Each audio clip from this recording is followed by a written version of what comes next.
acá en otro capítulo de este proyecto, ¿no? Y bueno, justamente yo sugería al grupo tratar los cambios sociales que se han desprendido a partir de la pandemia de COVID-19. Y creo que es un tema que no está tan alejado de los últimos temas que hemos tratado, ¿no? Y sobre los cuales hemos tratado de reflexionar. Yo me atreví a sugerir este tema porque sí, vaya, me quedé con muchas reflexiones a partir de la última vez que nos encontramos en términos de cambios sociales, ¿no? Yo en aquella ocasión mencionaba que, bueno, por lo que había que preguntarse era por los cambios sociales que la inteligencia artificial estaba introduciendo en las sociedades, ¿no? Y pensando en ello, bueno, digo, claro que las dinámicas sociales han sufrido transformaciones radicales en el último muy corto tiempo, ¿no? Y miren, pues yo creo que incluso estar así de manera remota reunidos es uno de estos cambios ya, ¿no? En funcionamiento. Pero estoy pensando, por ejemplo, en fenómenos como esto de la sustitución de las cadenas restauranteras por casas cocina, ¿no? No sé si están al tanto del fenómeno, pero bueno, tras la pandemia muchas cadenas cerraron sus sucursales físicas y bueno, resulta que contratan a personas que adaptan casas para que maquilen la comida de varias cadenas. Y entonces, bueno, estos repartidores de comida suicidas en motocicleta van a esa casa y claro, esa casa despacha los alimentos de Italianis, de Chili's, de varias cadenas restauranteras en un solo lugar con una fracción de los empleados, etcétera, ¿no? O sea, pensaba en todos estos fenómenos que obviamente afectan muchas de las esferas sociales, la educación, por supuesto que es una de nuestras preocupaciones incluida, y bueno, pues salvo los que ustedes vean, los que ustedes adviertan y sobre los que quieran reflexionar, ¿no? Claro, si yo, fíjate que yo me uno a tu reflexión en cuanto a la parte laboral. Y dentro de la laboral me llama mucho también la que tú dices, ¿no? O sea, los servicios más básicos, ¿no? El de alimentación, el de salud, etcétera. Yo creo que todos tuvieron cambios muy importantes, pero bueno, yo lo platicaba con Grecia alguna vez, o creo que, es más, hasta estábamos escribiendo acerca de eso, ¿no? Que al inicio de la pandemia, pues se enfrentaban dos posturas como casi contrarias. La de Zizek, de esto va a ayudar a que el individuo haga una revolución, y la de Byung-Chul Han, de esto va a consolidar más al individuo postsocial. Vemos como resultado de esto que las grandes fortunas se hicieron todavía más grandes. Entonces, como que va ganando Byung-Chul Han. Y los trabajos se volvieron más precarios, entonces sigue ganando Byung-Chul Han. Entonces ya no estamos así que en el terror al principio de que ya no hay rollo de papel y quién sabe qué cosas.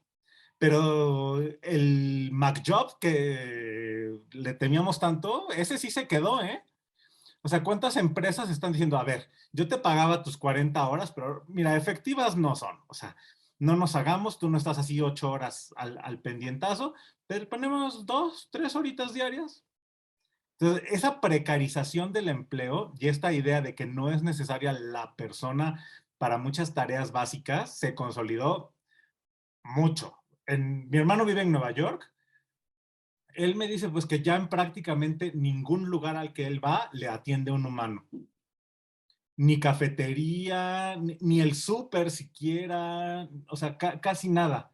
¿Por qué? Porque pues el empresario es lo mismo, voy a lo que tú dices, o sea, él entiende que por una fracción puede distribuir su mercancía sin necesidad de tanta gente. Y eso sí está pegándole muy duro porque pues, la gente sigue viviendo, sigue necesitando, sigue de todo. Entonces van siendo trabajos cada vez más dañados.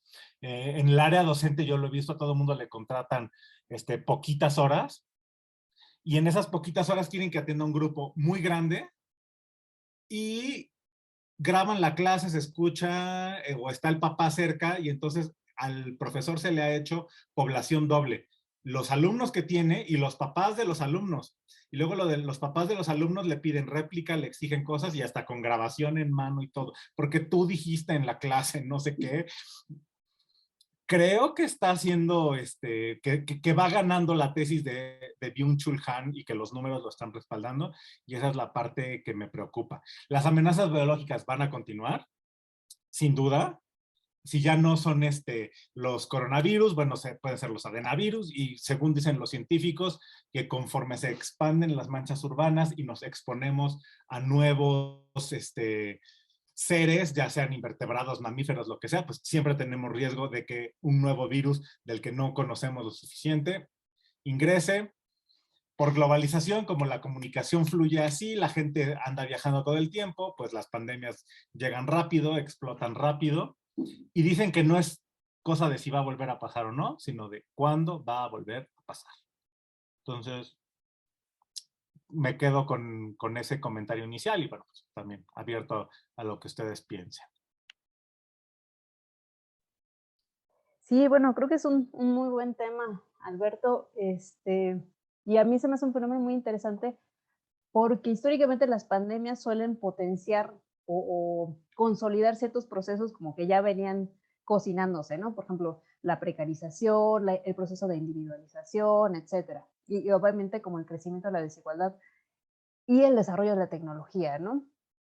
Lo interesante, a diferencia de otras pandemias, es que esta, por el contexto económico y tecnológico, no ha servido para nivelar, por ejemplo, la desigualdad, ¿no? Otras pandemias históricamente habían permitido que los más ricos ya no pudieran hacerse más ricos. Pero es bien interesante el papel que ha jugado ahora la tecnología para que esos grandes ricos, justamente lo que decía Joaquín, se hagan más ricos, ¿no? Y eso yo no le apuesto tanto quizá a la postura de Han, sino a las apuestas económicas, ¿no? Porque, por ejemplo, el reporte que sea el Latinobarómetro, etcétera, decían desde el inicio de la pandemia que América Latina y África se van a volver más pobres, ¿no? O sea, y no tanto por un tema de individualización, sino por un tema del funcionamiento del mercado, ¿no? Entonces yo creo que ahí está lo distintivo de esta pandemia, ¿no? Porque más o menos ya este proceso de individualización ya venía como marcado desde, al menos yo lo fecho como por ahí del 2017, con el surgimiento o el fortalecimiento de ciertas empresas digitales, ¿no? Facebook, Twitter, etcétera, ¿no? Que un poco van cambiando la forma en la que se trabaja, la forma en la que nos relacionamos, la forma en la que nos informamos. Pero creo que ahí en lo económico, esta pandemia ha permitido que aumente la desigualdad. Entonces creo que ahí está como el aspecto que a mí se me hace más importante. No sé qué opinan ustedes. Sí, yo concuerdo con ustedes. Me parece que el rasgo prevaleciente de esta pandemia particular efectivamente es la desigualdad, ¿no? De hecho, se sabe, ¿no? Como siempre que ante adversidades, obviamente quien tenga más herramientas para salir adelante, pues se fortalece, ¿no? Y en este caso, pues, si bien es cierto que Sloterdijk, por ejemplo, ¿no? Diría, ¿no? Igual que Byung-Chul Han, que ya lo mencionó Joaquín, sería como el fortalecimiento del individuo postsocial, ¿no? En palabras de Sloterdijk. Creo que también viene lo otro, ¿no? O sea, es nuevamente porque Han y Sloterdijk están pensando, como bien lo dice Sloterdijk, ¿no? En el individuo de apartamento, ¿no? De ciudad, ¿no? Pero, como dice Paola, eso no ocurre necesariamente, o bueno, ocurre en ciertos sectores de América Latina, ¿no? Pero no en la generalidad de la población. Entonces, nuevamente, ¿quién tiene acceso, ¿no? A ser siquiera teletrabajador, ¿no? Y quién tiene que hacerse cargo nuevamente del trabajo físico y que ahora nadie quisiera hacer, ¿no? De alguna manera. Entonces creo que va a estar clarísimo, ¿no? En esto que nos mencionaba Paola. Me parece que la desigualdad obviamente va a repercutir en los continentes mucho más atrasados, ¿no? En cuestión de brecha digital, en fin. Entonces, esto profundizará aún más entre quienes somos teletrabajadores y quienes todavía están y seguirán en el trabajo manual, ¿no? Y todavía más explotados, ¿no? Entonces, los explotados y los autoexplotados, ¿no? Pensando en esos términos. Entonces, creo que es una de las enseñanzas de esta pandemia, ¿no?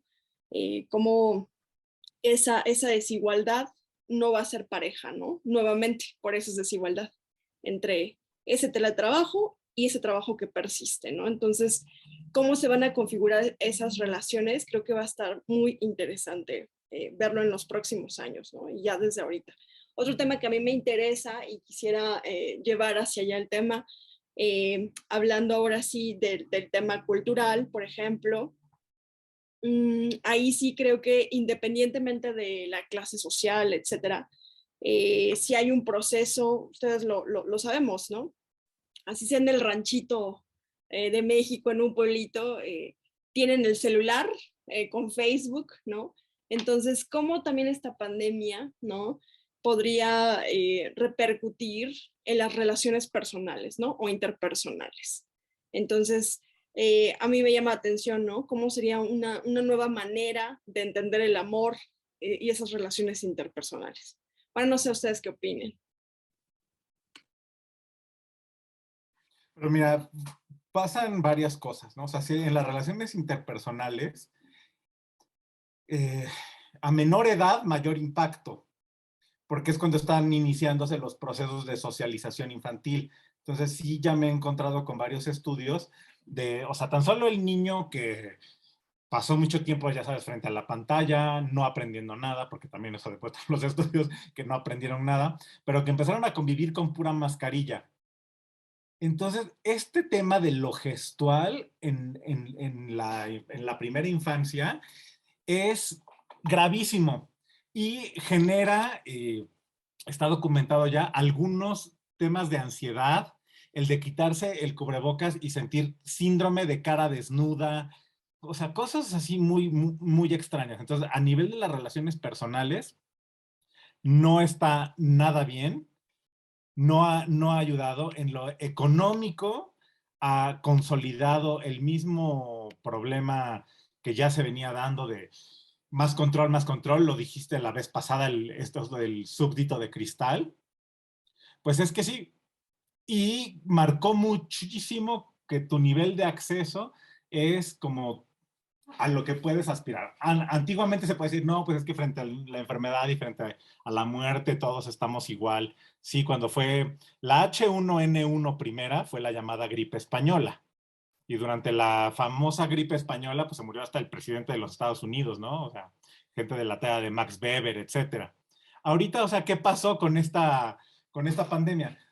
Yo de la gente que conozco que tenía más dinero, luego fueron a Estados Unidos a vacunarse. ¿Por qué? Porque pueden, porque tienen una visa, porque tienen N cantidad de cosas. Los que no se tuvieron que esperar a que llegara a México.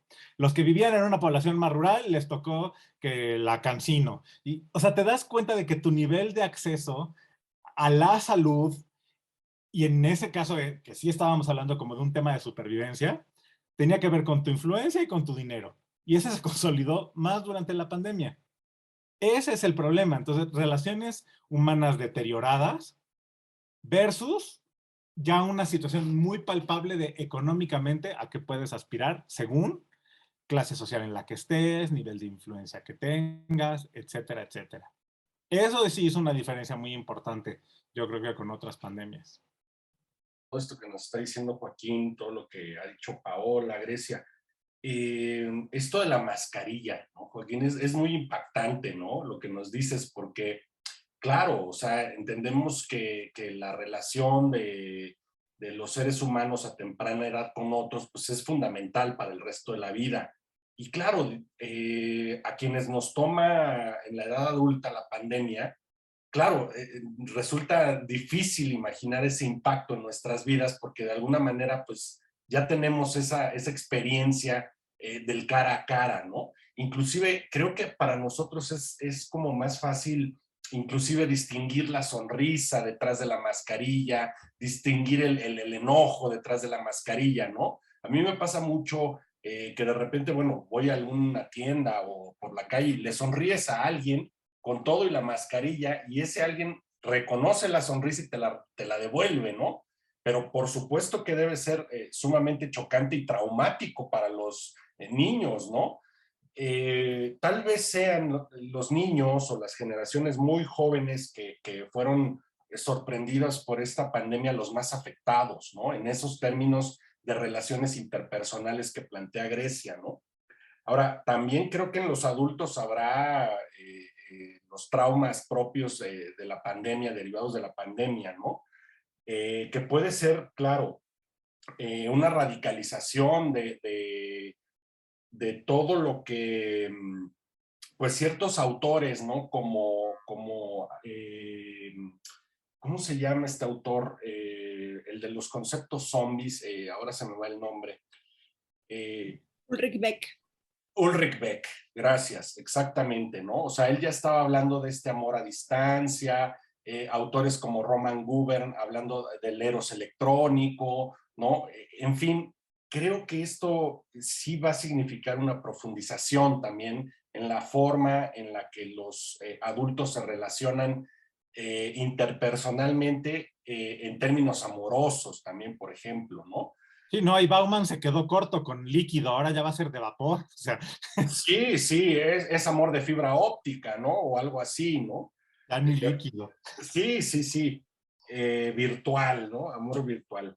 Ahora, estamos viendo, sí, por supuesto, estos fenómenos que comentaban ustedes, ¿no? La consolidación de los privilegios adquiridos anteriormente a la pandemia, ¿no? Y la profundización del desfavor, digamos, de todo el sistema de quienes ya lo tenían, ¿no? Pero a mí algo que me llamó la atención de la última participación de Joaquín es justamente cómo la pandemia no logró, digamos, en pos de la humanidad, eh, hacer coincidir, digamos, ciertas ideologías, repito, en favor de la humanidad, ¿no? Pasaba con esto que tú mencionabas, Joaquín, de las vacunas. O sea, ¿qué vacuna es mejor, no? China, bien o mal, tengo entendido, controló la pandemia con su vacuna CanSino, ¿no? Pero bueno, ¿qué pasaba al inicio? Resulta que la Organización Mundial de la Salud decía, no, pues esa vacuna es una porquería. Ahora que la necesitan y tal, resulta que es de las mejores, ¿no? Es decir, a mí lo que me llamó mucho la atención de la pandemia es que no logramos abandonar, digamos, esos bloques ideológicos gigantes, ¿no? Que nos atrapan y al contrario, o sea, se profundizaba. Ay, También como si vivieras otra vez así la Guerra Fría, ¿no? Con vacuna Sputnik no pasas a Estados Unidos. Punto. Así completamente. dice el papel. ¿Qué tal el virus chino? Chino, ¿no? ¿Se acuerdan? Trump, así es. El virus El chino. virus chino. Ajá. Sí, no, pero también el comportamiento, por ejemplo, de Justin Trudeau, ¿no? O sea, el tipo fue de los primeros mandatarios en asegurarse el acaparar la vacuna, tanto que adquirió 5 dosis para cada canadiense, ¿no? Y mientras tanto volteabas a ver a África que estaba golpeando la pandemia con toda su fuerza porque no tenían las vacunas, ¿no? O sea, ni siquiera la CanSino, ni siquiera la Sputnik, ¿no? Y también eso fue bien interesante, cómo Rusia suministra vacunas, ¿no? A los países con los que sabe que puede tener después beneficios económicos, ¿no? El caso de México y el caso de toda América Latina, porque es muy interesante también, y en los últimos días he tratado de hacerlo, ligar esa crisis desprendida del COVID con la crisis desprendida de la guerra en Ucrania, ¿no? O sea, que eso tal vez sí, más allá de un peligro viral, nos estamos acercando a un peligro económico que sí va a tener la capacidad de reconfigurar, ¿no? Los equilibrios de fuerza a nivel geopolítico. Eso es bien interesante, ¿no? No lo sé. Sí, claro, porque al mismo tiempo que estaba como que la carrera científica y todo esto, pues también estaba la geopolítica, todo lo que da. O sea, acuérdate que en ese momento se estaban negociando los préstamos. Entonces, necesitas vacunas, pero entonces tienes que aceptar el préstamo. Y si aceptas el préstamo, aceptas esas condiciones. Y si aceptas estas condiciones, van a ser en dólares, no van a ser en otra moneda. Y entonces, porque estaban China, Rusia y Estados Unidos, cada uno defendiendo su hegemonía. Tal cual. No, no, y más allá, Joaquín, es que es bien interesante.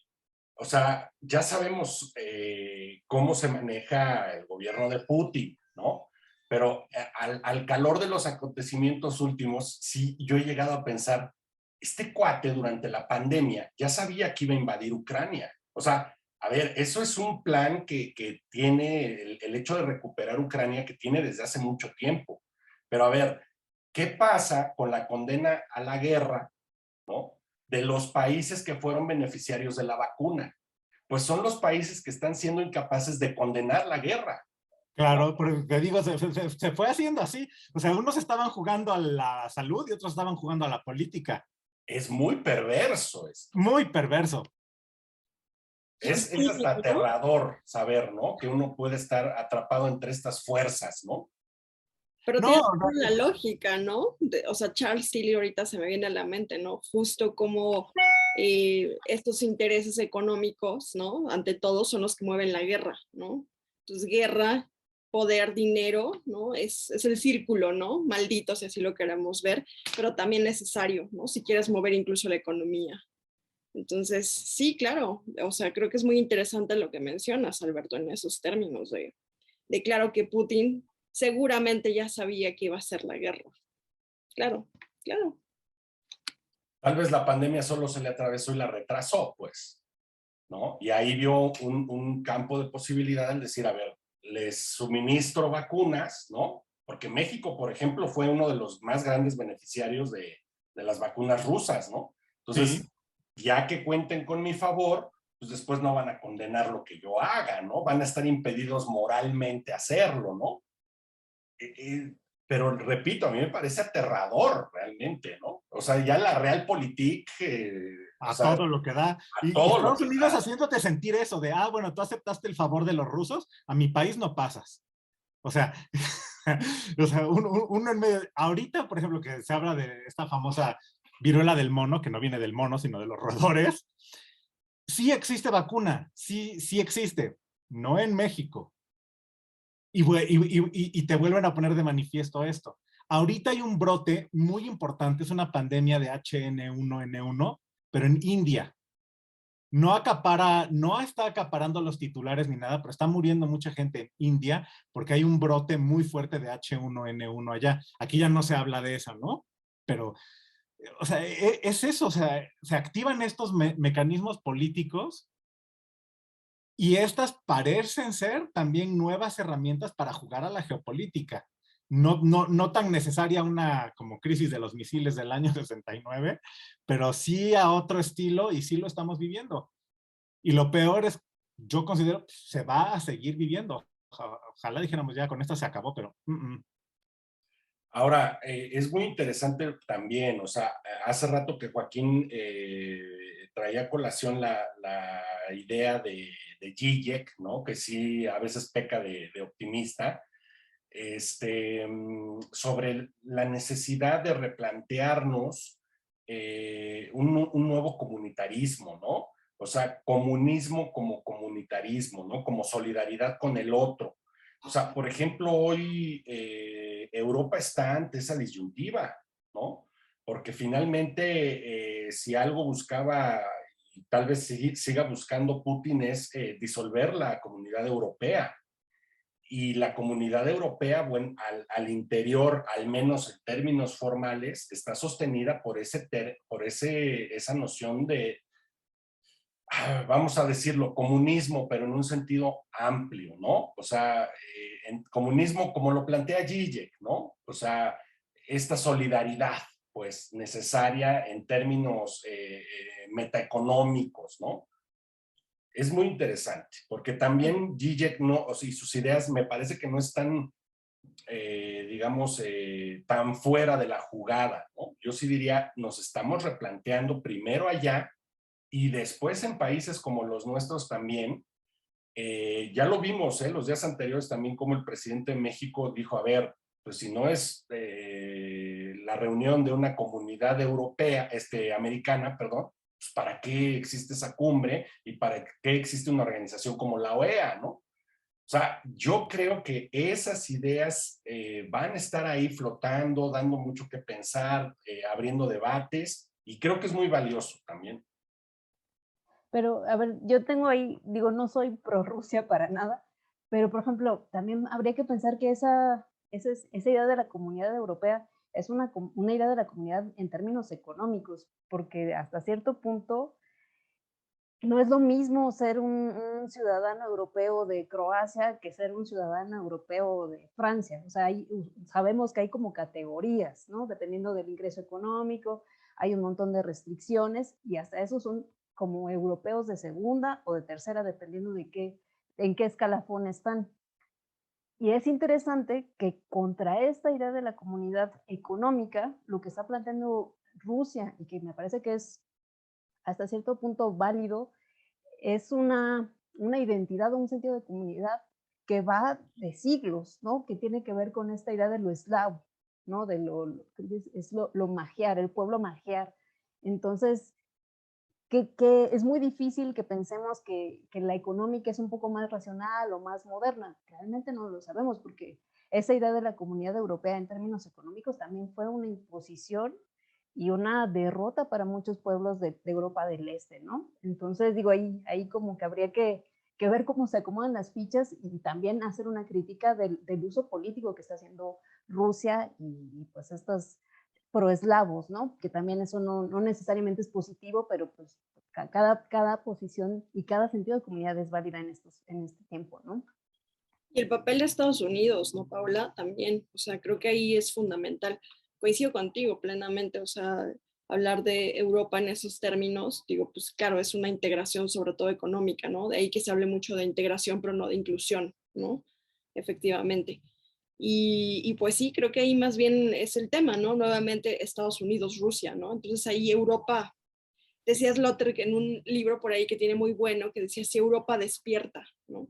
Pero me parece que Europa no despertó y ya es muy tarde para despertar. Entonces, ahí yo creo que Estados Unidos, ¿no? Ya bueno, pero creo que ya nos fuimos hacia el No, pero conflicto. yo creo que le estás dando al clavo, porque si ya estamos hablando del post y que o sea, nos queda claro que el brote de la nueva no sé qué va a volver a ocurrir. Pero esto de lo que estamos hablando es justo el juego que nos va a tocar en los próximos 10, 20 años, o sea, ya ni siquiera más lejos, o sea, ya se está viendo ahorita.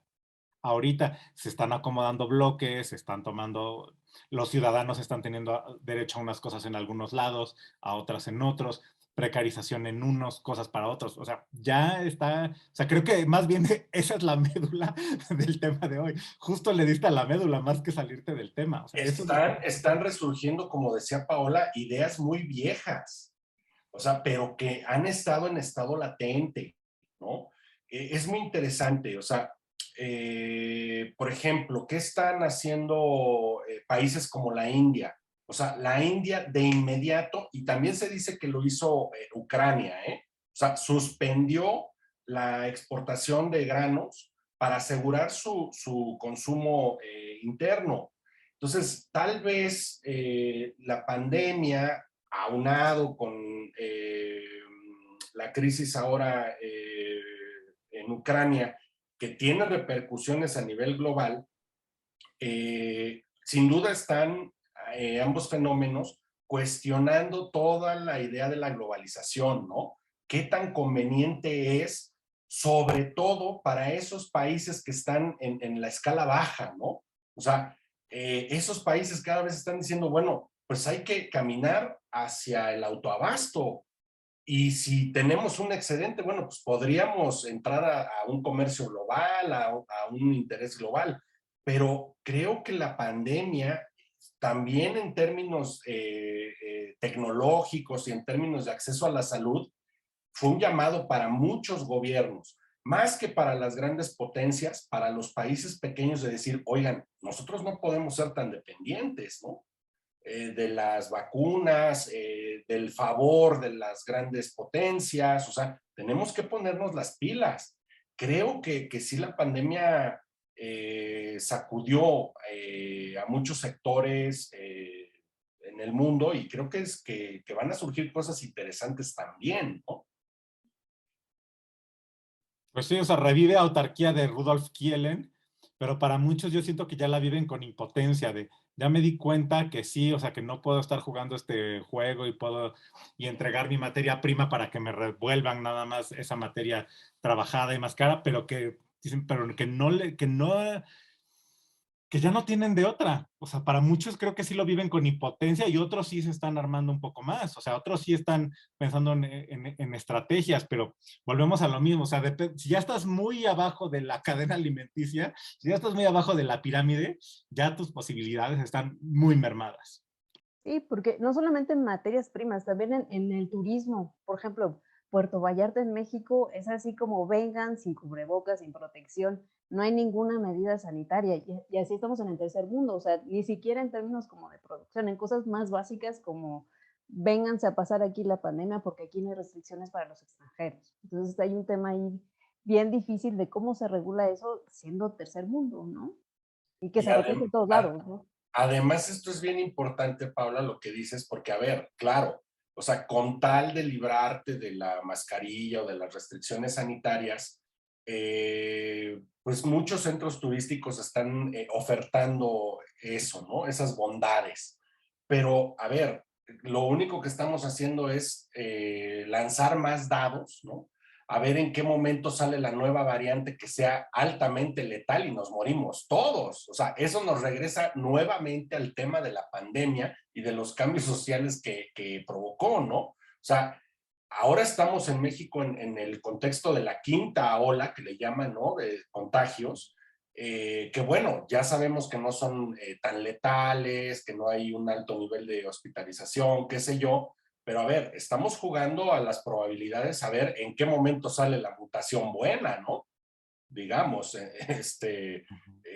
definitiva, no buena, pues, ¿no? Sí, pero volveríamos al punto anterior, o sea, tú abres tus centros, ¿no? En Vallarta, para que la gente se la pase bien y bien, pero te llega el turista canadiense que Trudeau compró 10 vacunas para cada quien y a ese lo va a atender un camarero que no le tocó ni la cancino. Entonces, y si al canadiense se pone mal, regresa a Canadá y lo atienden y aquí el compadre no tiene ni el links porque si trabaja para, no sé, Uber Eats, no tiene ni prestaciones sociales mínimas, etcétera. Entonces, esa gente no se la juega tanto. O sea, la verdad es que el que se la está jugando ya se la está jugando muchísimo y el otro, pues, de alguna manera sí trae la sartén por el mango, la verdad.